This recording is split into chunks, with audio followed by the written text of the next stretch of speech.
Hey guys, Joe here. If you're new to the channel, you'll know now when I tell you with the words coming out of my face hole that I am a SIG fan. Not a fanboy. I have no real favorites. I have manufacturers I really dislike, but I don't really have one that I'm in love with. However, SIG has been consistently an interesting company, as well as a reliable company, as well as a decent customer support company, at least from the ones we've had to deal with. Those all combined to make me a fan. And they've been military and police issue firearms for decades, including winning the contract to become the United States military's sidearm in both the M17 and M18 form. That is a P230 regular and a P230 compact for those of you that don't speak military firearm speak. I don't know what the quotes were for.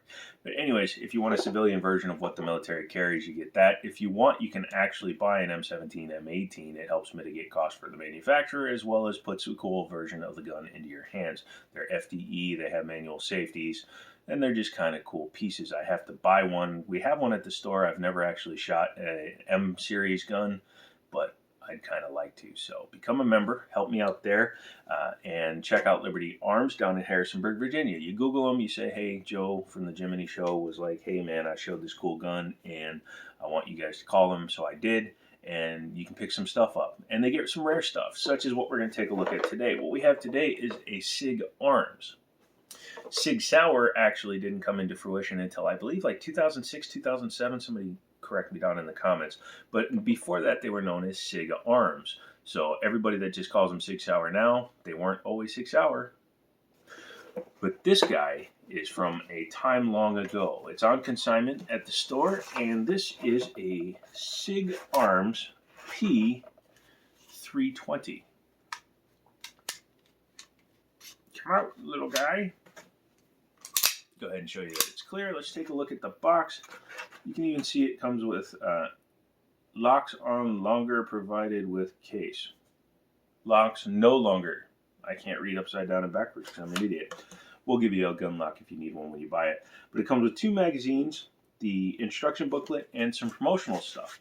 The first time I filmed this, I said propaganda without remembering this is a German company. You ask yourself as to why. This is the price tag. This is a consignment piece. A gentleman brought it in, and you can see by the price. For the condition, it's a okay price. It was just more than we wanted to purchase the vehicle.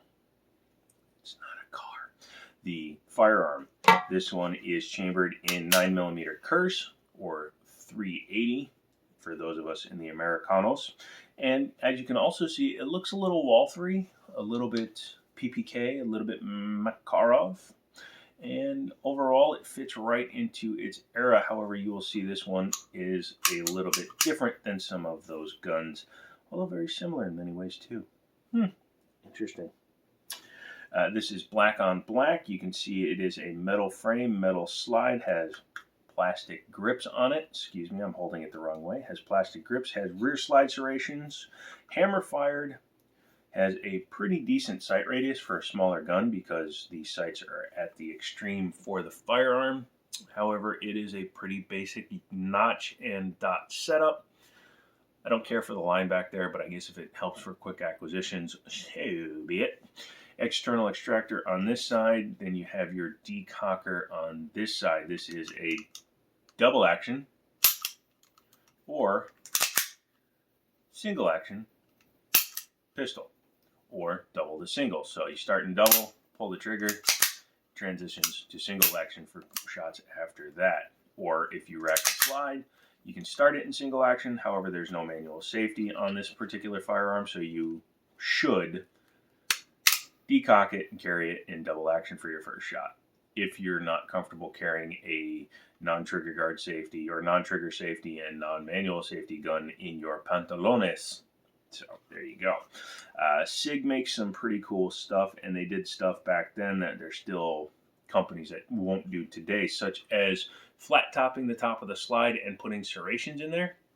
What these do is on a bright and sunny day, they help reduce reflections off the top or sun reflecting off the top of the gun, which can distort your your visibility from front to rear, rear to front, blah, blah, blah. Aiming. It's just something that you don't see very often. They put very aggressive cuts in the side. Very nice to see. Makes it very easy to manipulate it when you have bad hands, bad arms like I do. The decocker is in the standard position. The 220, 223, 225, 226, they all have a decocker in the same basic position. So it becomes very similar. This is a European manufactured handgun from an older time. So of course it does have the heel release, because the push button side release is actually more of an American design. Thank you, John Moses Browning, and a few other people. I think he was one of the first mainstream guys with like the 1901, moving on up to his famous 1911.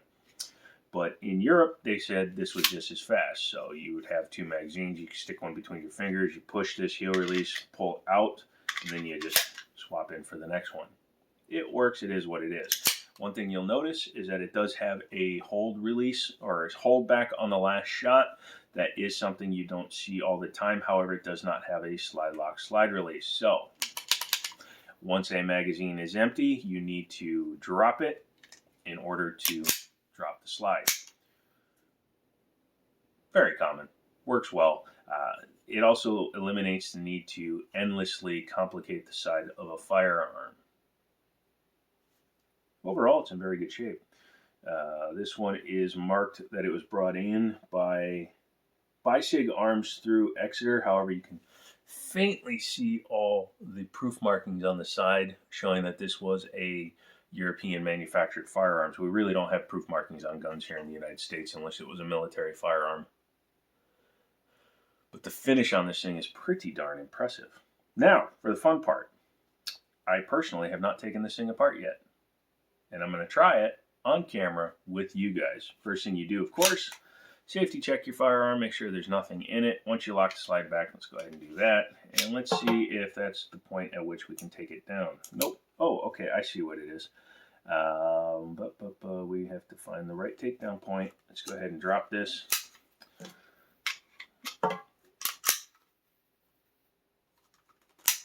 Oh, don't do that, Joe. So with the slide all the way in the rear position, go ahead and do that. That's actually pretty darn easy. It's even easier than the Walthers and some of the Makarov.